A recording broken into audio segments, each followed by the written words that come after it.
Welcome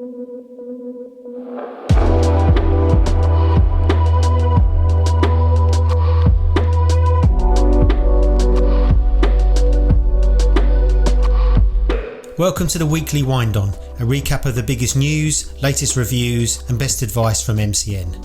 Head to Motorcyclenews.com for full details of the stories mentioned and then have your say in the comments section.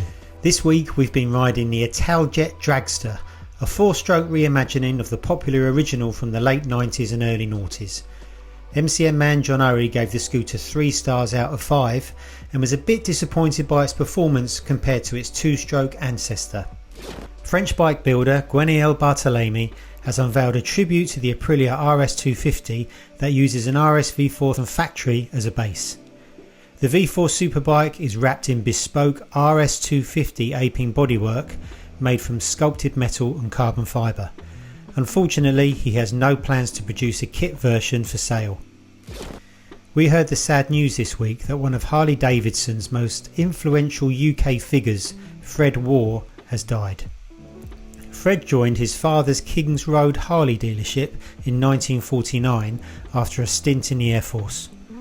The business was granted a special licence to import new Harleys and remained the only seller of new bikes until the 1970s. He is survived by daughters Patricia and Teresa and 2 sons John and Robert. Steve McQueen's iconic Husqvarna 400 Cross has been sold at an auction for a whopping $186,500. The bike is still in the condition it was when McQueen last rode it, complete with all its dents and scratches. The 396cc 2-stroke was sold with a certificate of authenticity and the bill of sale from when the McQueen estate sold it in the 1980s.